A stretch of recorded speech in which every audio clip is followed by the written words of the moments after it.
kita yang besar ini yang merubah gerakan tubuh itu bergerak lebih dari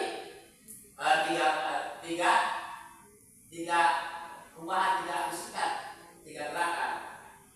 Ya, kumaha gatel jadi gitu.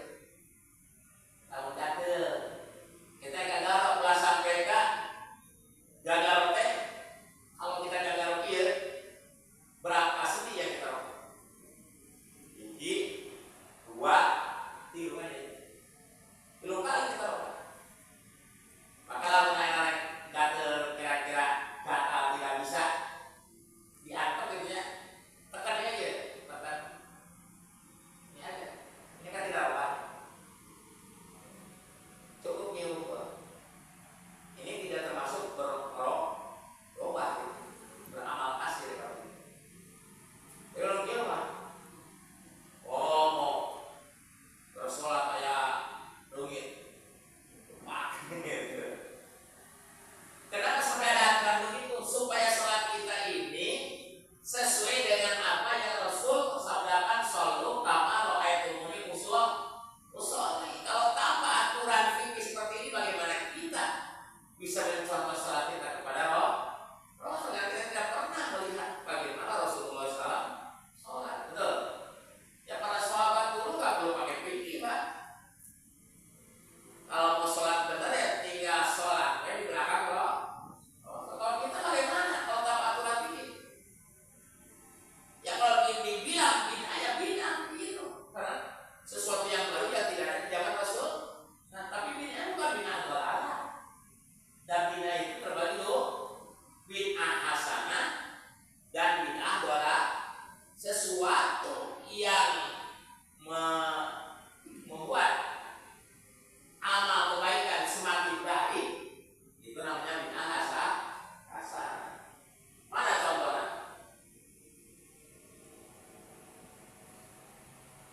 Masjid semakin besar, jamaah semakin banyak.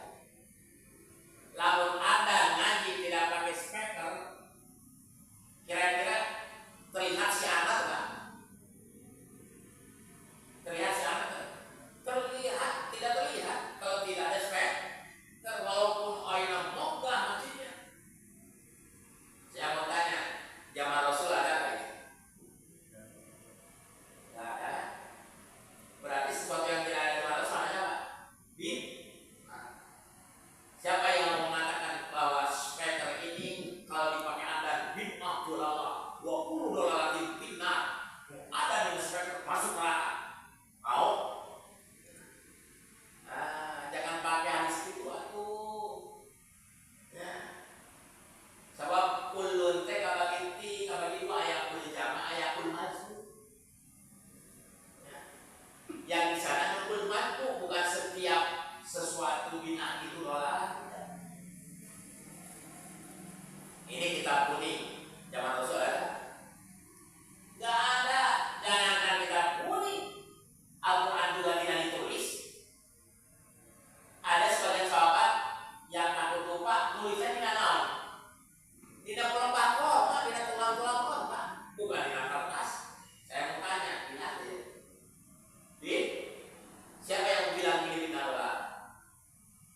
dina kitabna oge ya, dina Muqtadir dengan penglihatan yang biasa. Misalkan akepetan ku silalaku lah, rokoknya rokok gitu. Nah, ayo rokok nanu sok rokok udah lama rokok nasaknya asa tuh. Gimana? Nanti kali hidup kali kawan. Tapi kalau lihat di sini tidak kelihatan, itu dia masalah buatan. Gitu. Tapi lalu sesuai dengan badan, kali-kali kita jawab. Kalau tidak ditutup waktu hari kan, kumalawan kita pakai sarung dari awalnya juga sudah terbuka orang, gak bakal itu tidak sah. Namanya tidak sah. Nah, cuma batasan untuk laki-laki orangnya dari pusat bujal pusatku itu harus tertutup sekelilingnya sampai depannya harus tertutup, itu aja. Sedangkan ke atas dan ke bawah dia terbuka juga, itu bukan tidak membatalkan sholat, cuma itu jadi nilai etika. Dan kita sholat lagi di sawah, bawa pakaian pakai motor, jangan motor celana tukang kumpul gitu. Nah kita sholat baik celana tukang mana ada pun, tapi turun ketutupan satu punya sah. Tapi kalau dipakai ucapan kayak gituan, dipakai ucapan kayak gituan ada pakai desa. Nah itu mah etika Pak, itu mah norma. Nah tadinya mah karena asaubu kesopan santun. Kalau dihitung ilmu fikih mah jasa. Nah, jadi wayubtiluha dan membatalkan hak terhadap sholat safu imamin birukna ini mendahului imam dua rukun. Fi'liya ini yang bangsa pegawaian atau pekerjaan, wakada atau ya, tertinggal dari imam bima dengan dua rukun bidur jubrin tanpa ada rukun. Nah ini Pak, masalah masbuk ini harus dihadapi. Siapa orang yang menilai masbuk? Yang mana kala dia ini datang, imam sudah ruku, yaitu ruku, fatihahnya ditanggung jawab oleh imam. Yaitu orang yang waktu imam takbiratul ihram dia tidak ada di tempat itu. Nah, tatkala dia datang, imam sudah selesai baca Fatihah. Pas kalau apa dia ruku. Nah, dia ikut ruku. Dan Fatihah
Rukun pekerjaan.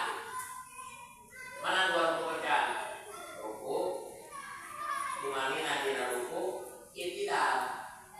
Imam sudah cekat dari ruku, kita masih baca